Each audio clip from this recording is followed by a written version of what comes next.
Võru Kubija vabaõhulaval harjutasid 100 tantsijad teisipäeva õhtutundideni kestnud proovipäeval laupäevaseks Võrumaa laulu- ja tantsupeoks, mis tänavu on võetud kokku pealkirja alla Maailm heliseb. No hooga tuleb, et täna on juba esimene proovipäev pikalt ja homme teine proovipäev ja siis on laupäeval liidame kõik oma osad kokku ja lauljad tulevad proovile ja mõned numbrid tulevad meil koos lauljatega, tantsudega, et niimoodi ta kulgeb.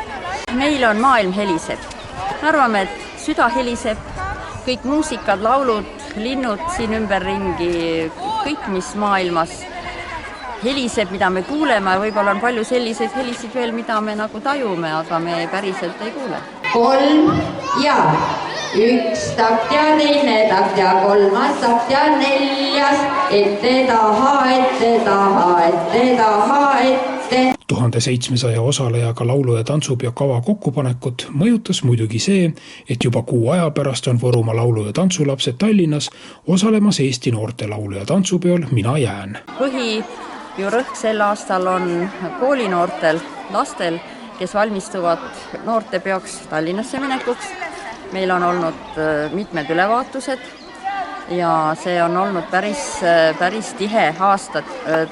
Tantsulapsed on siin teinud laagrid ja laululapsed, et kõik oleks ikkagi väga selge ja me kõike hästi oskaksime, et sellepärast on nagu siin meie maakonnapeol ka põhirõhk sellel repertuaaril, mida lapsed on õppinud aasta jooksul, aga meil lülituvad meiega kaasa siia tantsime laulma ka meie täiskasvanute kollektiivid.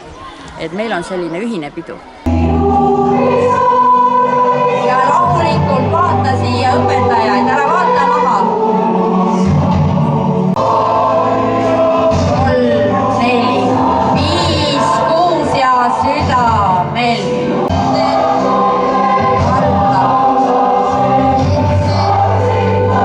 Mis need on järgi keski?